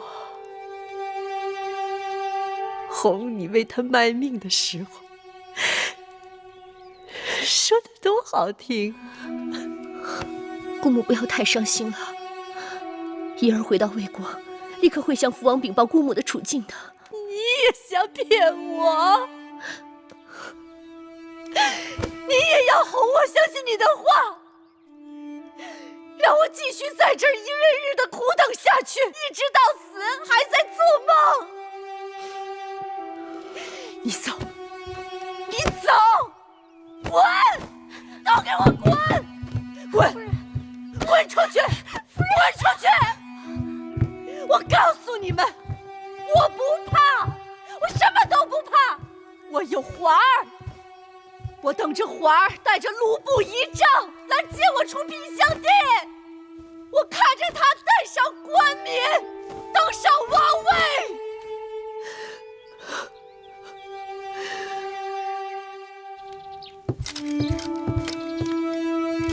公子，刚得到消息，函谷关外的兵马已经撤退了。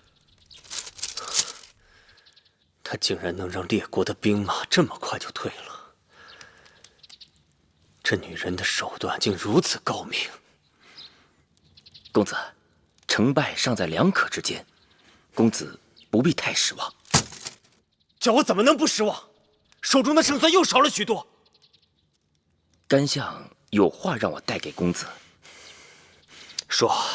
干相说他会借芈月割地赔款为由，在宫中推波助澜，火上浇油，逼芈月退居内宫，还政于公子季。公子季那就是一个黄口小儿，对付他可比对付芈月容易多了。他到底割让了多少土地城池给列国？与楚国联姻，答应把上庸给楚国，将5岁还给韩国，又将武王后和5个城池给了魏国，谢燕赵2国以重金。就这么些？这甘茂也是老糊涂了。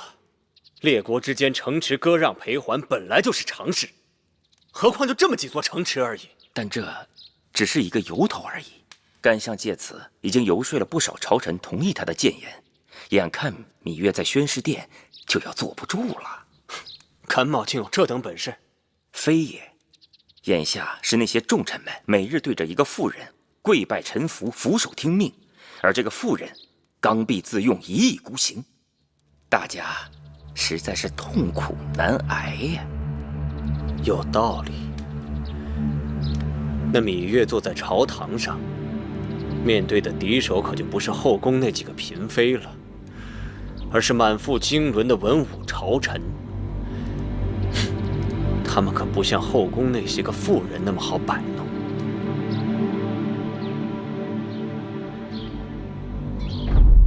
大王在上，臣骨鲠在喉，不吐不快。割地赔款，实乃丧权辱国之举。臣以为，太后如此行事，误国误民，臣等再不能奉诏了。臣请太后退居内宫，还政于大王。臣恳请太后退居内宫，还政于大王。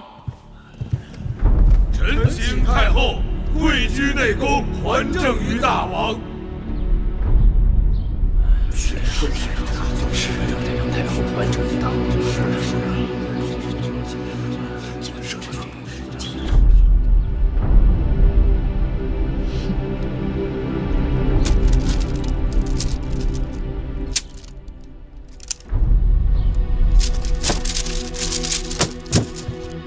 干相自己看看，这是什么？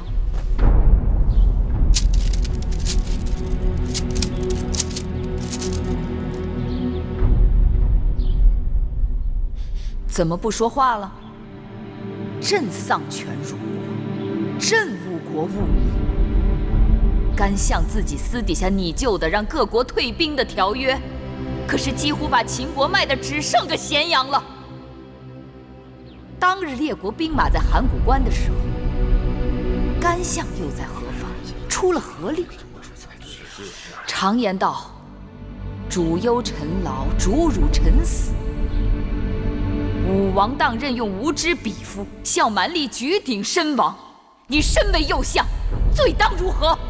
甘茂虽为右相，但无法劝阻君王，所以到了今日，目睹朝堂混乱，才不得不谏言。太后聘击私臣，乃国之乱象也。太后若继续贪恋权力，秦国必将大乱。臣请太后还政于大王，有何过错？秦国内忧外患，你无能御外敌平内乱。如今诸侯兵马退去，你倒会上下串联要挟君王。如此无德无才无耻无能之人，你还敢立于朝堂吗？殿前武士，在，把他给朕逐出朝堂。是。慢！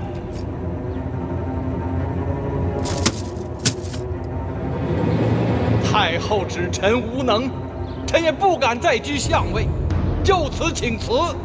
至于驱逐，臣自会自己离开，不用烦劳武士。但太后如此顷刻慢事，羞辱臣功。今日甘冒离开，不知来日这宣誓殿上还有何人可以立于此？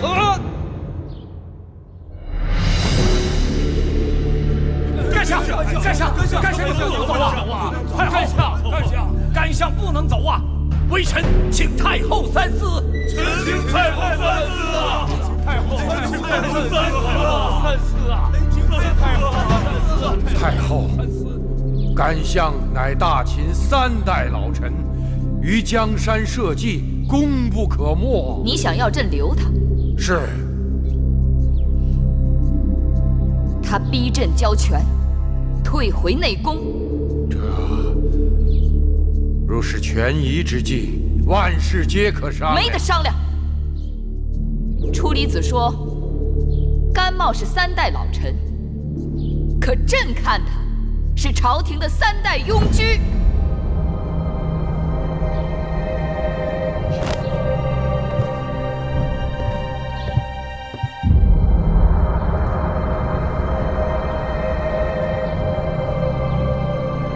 芈月立于此地，向天地诸神起誓，只要芈月在宣誓殿1日，便要保内乱平息，保师弟重回我疆土，保大秦再次扬威。谁若自认为比芈月做得更好，那便站出来，朕自行退后。若是做不到，诸君公卿大夫堂堂男儿，就不要再学长舌妇之行径，退朝。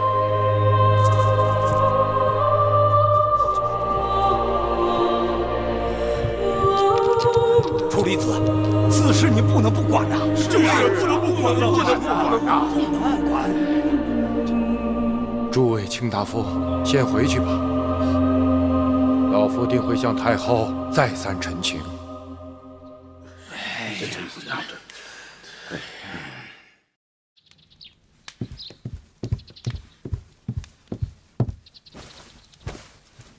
先生，甘相求见。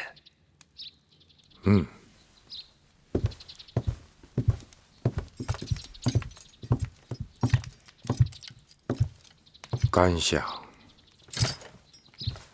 不敢当，初离子。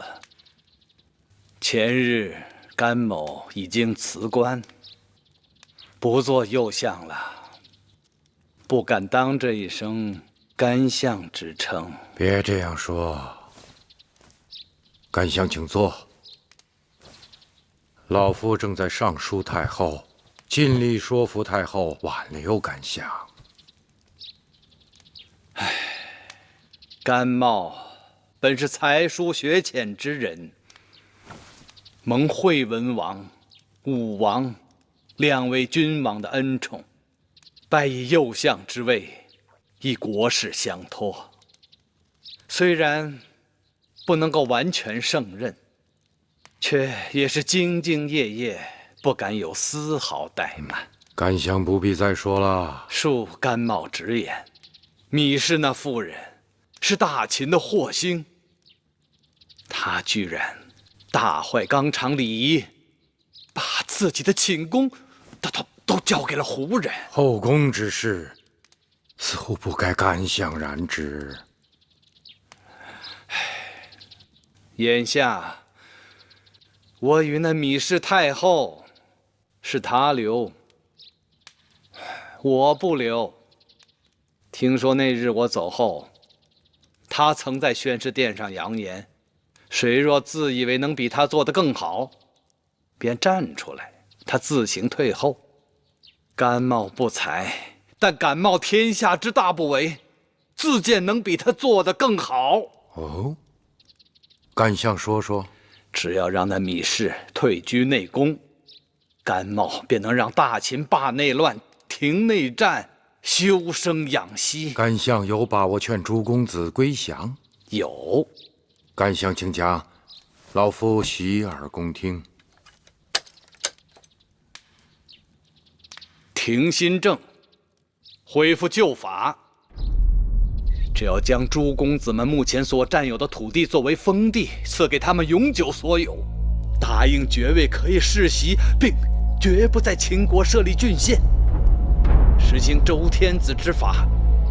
我愿意四处奔波，说服诸公子上表称臣。如此破玉为残，把秦国让诸公子们瓜分成大小碎片，那先王和太后对将士们的承诺岂不落空？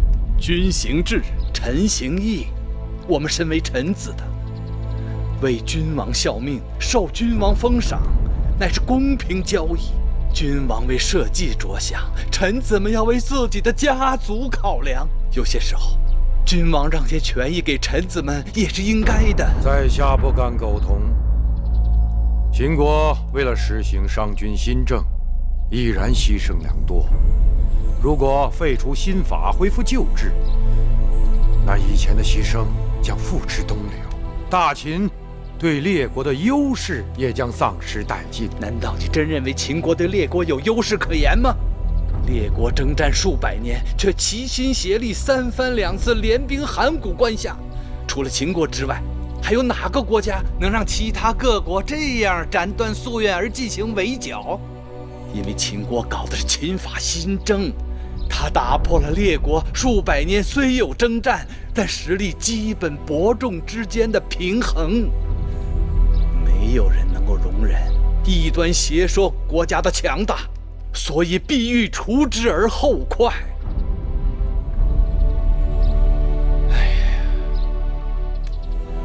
我承认诸公子们割据，恢复宗室旧族在封地上的权利。秦国的确看上去是失去了对列国的优势，但正是这样，才能得到列国的认可，才能得到卿士们的归顺。这才是秦国长治久安之策呀！你今日来，背后得到多少人的支持？如果我说，在我背后的人，比站在宣誓殿上对芈月臣服的人更多，你信吗？信与不信之间。商君不是秦人，秦人流多少血他根本不在乎，他要的是自己的万世流传。那太后也不是秦人，他同样不在乎秦人流多少血，他要的是自己唯我独尊。可支持我的人，却是世世代代生活在这片土地上的秦人，曾经祖祖辈辈为这片土地抛头洒血，他们才是能够决定这片土地上应该何去何从的人。甘茂，你也不是秦人，却口口声声为秦人打算，只怕仍然是为你自己打算吧。楚离子啊，我是楚人，但多年来，我一直把秦国看作自己的母国，对大秦的忠诚日月可见。你走吧。你说什么？诸国之中，只有我秦国建国的时间最短，其他诸国已立国之时，我们的先人还在牧马。直到周氏东迁，我们在狄戎人手中一分一毫的血战，才有了今日的国土。如果没有穆公任用百里奚与蹇叔，没有我父王任用商鞅，我王兄任用公孙衍、张仪，如果仅仅靠那些躺在功劳簿上享受先人余荫的老秦人，那大秦早就灰飞烟灭了。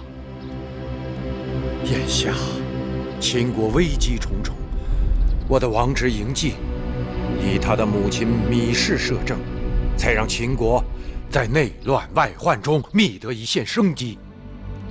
秦国的未来是要靠明君和贤臣决定的。可惜呀，甘先生，你不在此列了。识时务者为俊杰。楚离子，你今天拒绝了我，总有一日，你会为你今日的决定而痛哭的。臣拜见太后，拜见大王。朱清免礼。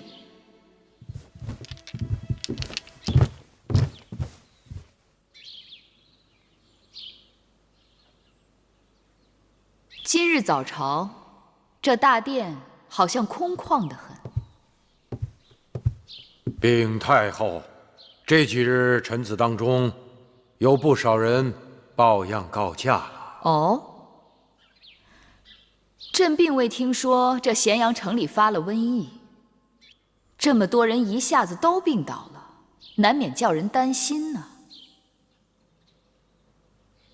楚离子，在。你让太医院的太医逐个到这些个病了的朝臣府上去诊治。朕估计有些人得的都是难以治愈的心病，既然如此，那就让他们在家中安心休养，不在其位，不谋其职，不尽其责。我看他们就再也不必到这宣誓殿来劳心劳神了。太后圣明，太后圣明。